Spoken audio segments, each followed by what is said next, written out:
Mensagem de número 9. As minhas ovelhas ouvem a minha voz e me seguem. Leitura da Bíblia, João, capítulo 10, versículos de 19 até 42.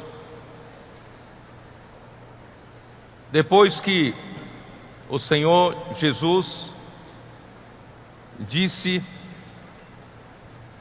para os que estavam ali que Ele era a porta das ovelhas e que Ele era o bom pastor da vida pelas ovelhas.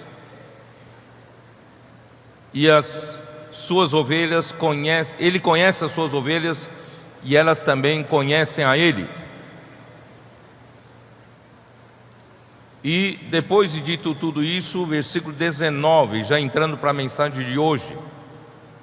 Por causa dessas palavras, rompeu nova dissensão entre os judeus.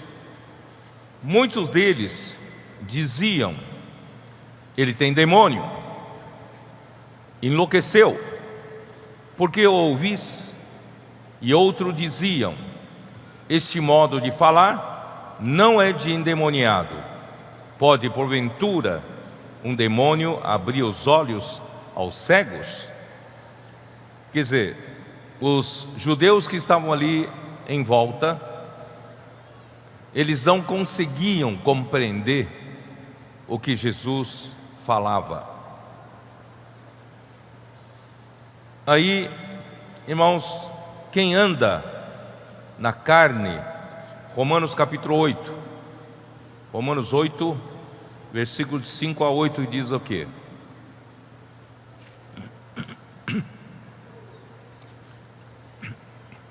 Porque os que se inclinam para a carne, cogitam das coisas da carne, mas os que se inclinam para o Espírito, das coisas do Espírito.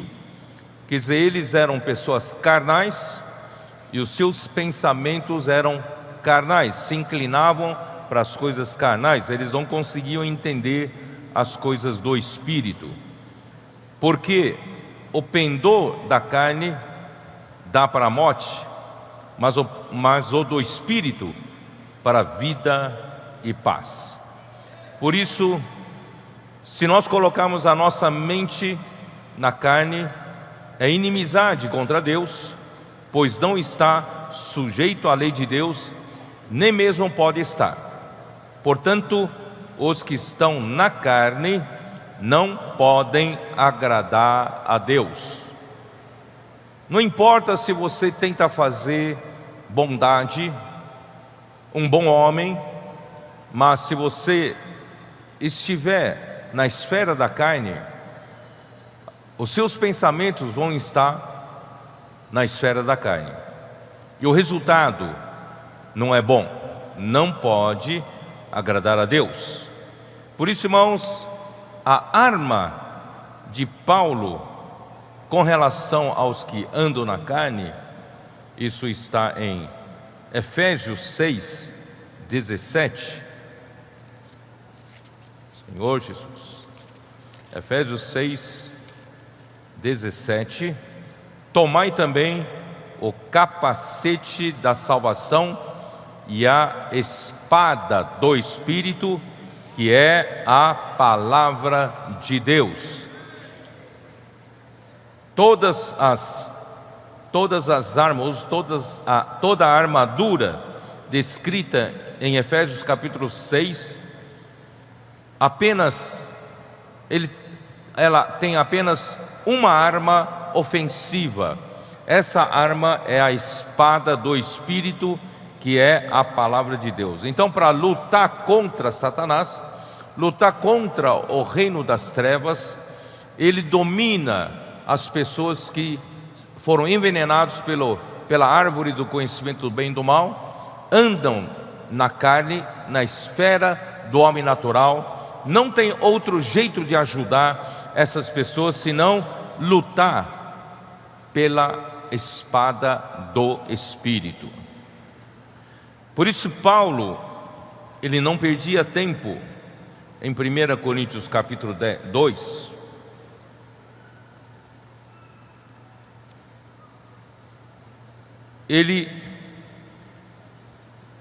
eu, irmãos, quando fui ter convosco, anunciando-vos o testemunho de Deus, não o fiz com ostentação de linguagem e de sabedoria. Irmãos, não adianta você usar uma linguagem, né, super refinada, ou você falar palavras de sabedoria humana, você não conseguirá vencer contra aqueles que andam na carne.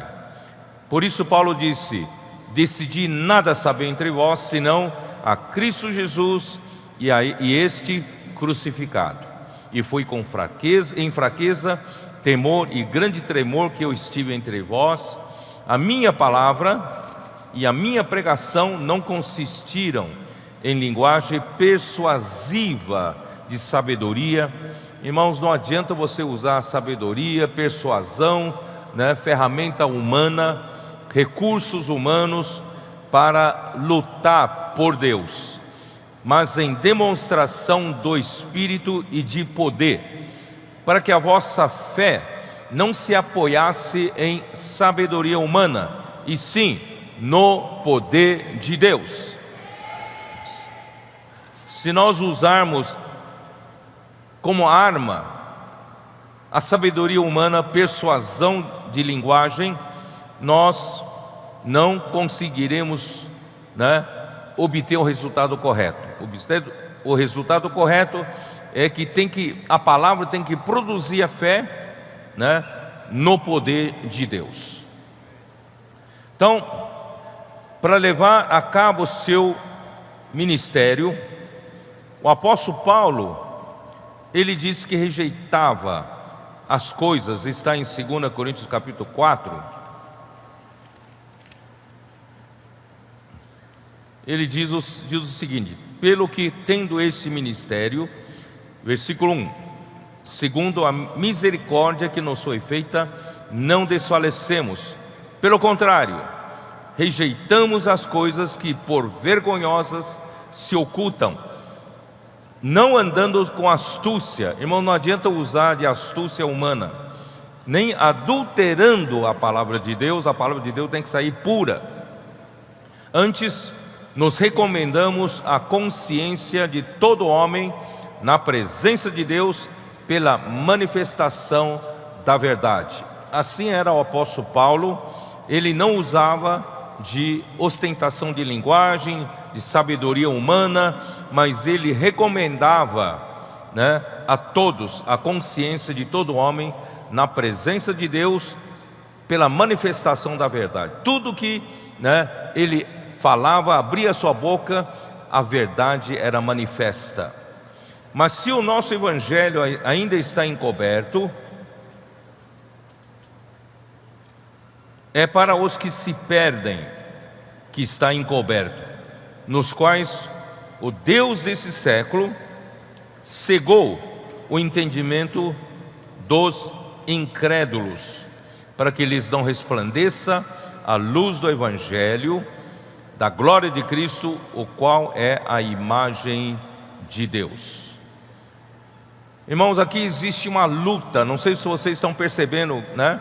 Existe uma luta. Jesus estava ali tentando fazer com que os judeus, os líderes dos judeus, entendessem, né, as suas palavras que vinham da parte de Deus. Ele era o enviado de Deus. A intenção dele era dar vida eterna para o homem. Quem cresce nele teria vida eterna, mas estava muito difícil. Havia uma luta ali, e nessa luta o Deus desse século cegou o entendimento dos que estavam ali com Jesus. Os judeus estavam cegos.